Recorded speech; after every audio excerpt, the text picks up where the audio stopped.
जी से बोली कि हे नाथ, आपने काल चक्र का तो वर्णन कर दिया, अब इस काल चक्र से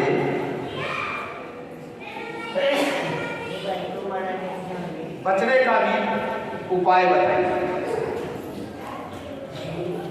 भगवान भोले भंडारी शिव जी ने बताया कि हे देवी, मैं तुम्हारे प्राणियों के हित में काल चक्र से बचने का उपाय कि मनुष्य इस काल चक्र से किस प्रकार बच सकता है। जब पंचभूत पृथ्वी, जल, वायु, आकाश और तेज का जब संयोग होता है तभी इस भौतिक शरीर की उत्पत्ति होती है। इन पंचभूतों में आकाश जो है व्यापक रूप से स्थित है, इसमें सभी वस्तुएं लीन हो जाती हैं। हे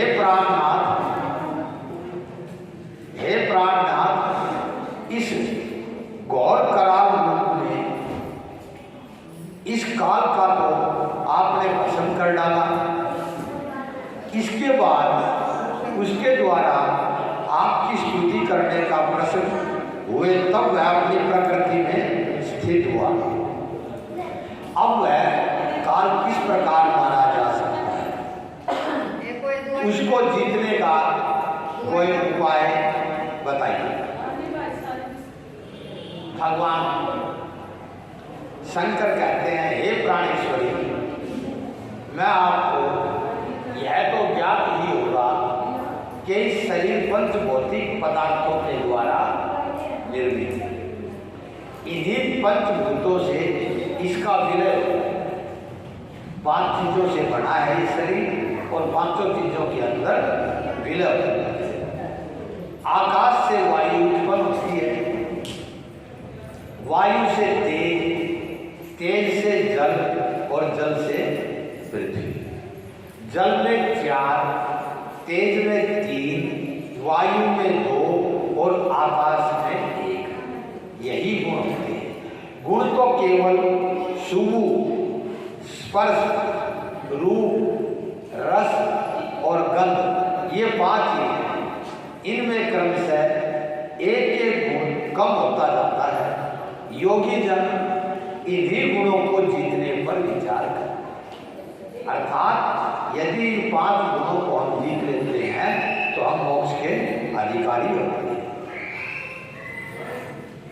योगी जन इन्हीं को जीतने के लिए अभ्यास करते हैं। अनश्वर, अनश्वर का मतलब मुक्तावस्था के कारण तो यह शब्द रूप ब्रह्म ही है।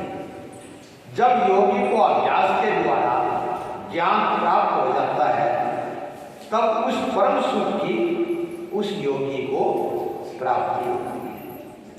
उस तत्व को न जानने वाले व्यक्ति ही काल के चंगुल में फंसते हैं। इस तत्व का ज्ञान हो जाने पर मनुष्य की मुक्ति हो जाती है। यह नाद अनाहत है जिसका वर्णन नहीं किया जा सकता।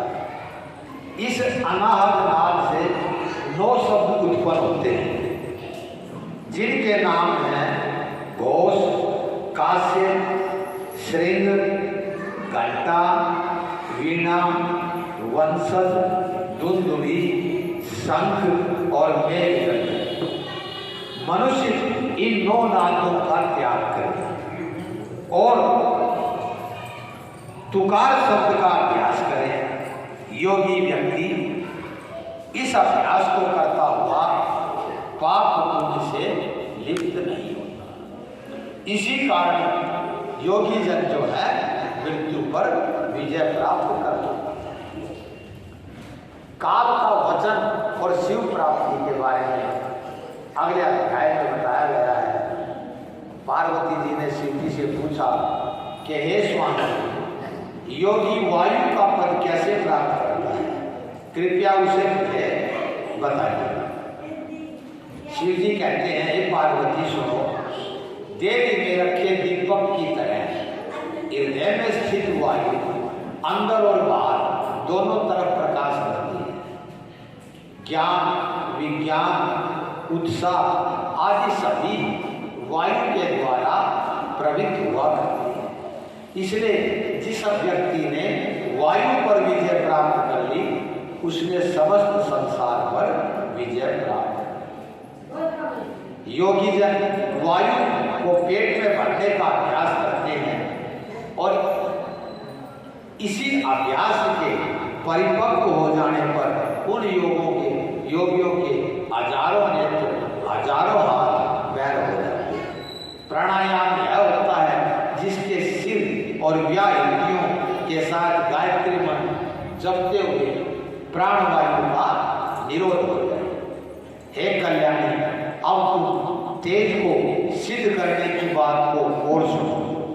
योगी को ऐसे एकांत में शयन करना चाहिए जहां सूर्य चंद्रमा का प्रकाश रहता हो, जहां आसन पर बैठकर निरालय से होकर दोनों भवों के मध्य जो योगी अपने तेज को देखता है, उसके बाद हाथ की उंगलियों के द्वारा 1 घंटे तक नेत्र को बंद रखे और इस प्रकार धीरे धीरे अभ्यास करने से ईश्वरीय ज्योति दिखाई देनी शुरू हो जाती है।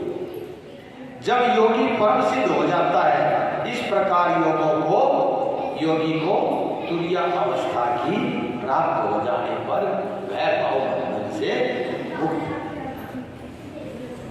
योगी जन शरीर को ऊंचा करके अंजलि बांध ले, उसके बाद बच्चू जैसा मुख करके उसमें धीरे धीरे वायु का भरे और एक ही क्षण में जीवनदायक जल तालु से टपकने लगता है। उसे बांध करके योगी जो है दिव्य शरीर को धारण करने वाला होगा। जब हमारी ये दिव्या जो हमारे अंदर एक छोटी जीव लटकती है, जब ये जीव हमारी कालू के साथ मिल जाएगी तो वहां से जब रस टपकेगा तो उस आदमी का बिल्कुल दिनों का शरीर हो जाएगा। भूख और प्यास उसे नहीं सताएगी और वह मृत्यु पर विजय प्राप्त करने में सक्षम